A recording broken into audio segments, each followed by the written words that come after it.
વિપુલભાઈ શું તકલીફ છે, શું આવ્યા, કઈ જગ્યા, શું રજૂઆત? અમે અત્યારે જીબીની ઓફિસે આવ્યા છીએ. અમારા લાઇટનો પ્રશ્ન 6 મહિના થયા છે ડીમ ફૂલ થવાનો, પણ જીબીમાં કોઈ જાતનો જવાબ આપી રહ્યા નથી. છેલ્લા 3 દિવસમાં અમારા પંખા, એસી, ટીવી, ફ્રીજ બધું બળી ગયું છે. તો આ લોકો તોય પણ કોઈ જાતનો જવાબ આપી રહ્યા નથી. જીબીમાં ફોન કરી છે તો આ લોકો એમ કે છે કે ગાડી નીકળી ગઈ છે.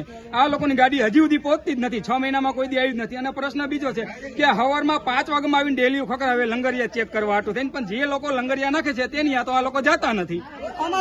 એટલે અમારી હવે એક જ વસ્તુ કરવાનું છે કે કાં અમને ખર્ચો આપે, બરોબર, ખર્ચો તો જીબીને દેવો જ પડશે. કાં અમે આ મહિનાના કોઈ બિલ ભરવાના નથી. અમારા 200 થી 250 જણાનો આ પ્રશ્ન છે. પોપટપરા શું તકલીફ હતી, શું કેટલી જગ્યાએ વસ્તુ ઉડી છે? આ વસ્તુ તકલીફમાં તો આ જ છે કે ડીમ ફૂલ લાઇટ થાય છે અને લાઇટ અતિશય હાવ ડીમ થઈ જાય. એક ઉપર પંખો હોય તો એટલી ફાસ્ટ થાય કે જાણે 5 ઉપર ચાલે છે, એટલી ફાસ્ટ થઈ જઈએ. એમાં અમારું હંધુય બરીને રાખ થઈ ગયું છે અને ઘરમાં વાયરિંગ પણ બરી ગયા છે.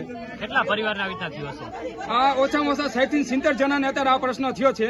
પરમ દિવસ અંધાઈને બરી ગયું હતું. પરમ દિવસ અંધાઈ નવા પંખા નાખ્યા, કાર રાતે પાછા બરીને હંધી પૂરું થઈ ગયું છે. રજૂઆત કરી તો શું કહેવામાં આવે? બસ ગાડી આવશે ને તમારું થઈ જશે, પણ કોઈ જાતનું કઈ થતું નથી. જવાબ કોઈ દેતું નથી. હવે તમારી શું માંગ છે? માંગ કે અમારો હંધોય ખર્ચો આ લોકો દઈ દે, નકર અમે કોઈ બિલ ભરવાના નથી. અને માધા પર સબ ડિવિઝન આવે છે અમારામાં, તો યાય કોઈ જવાબ કોઈ દેતું નથી.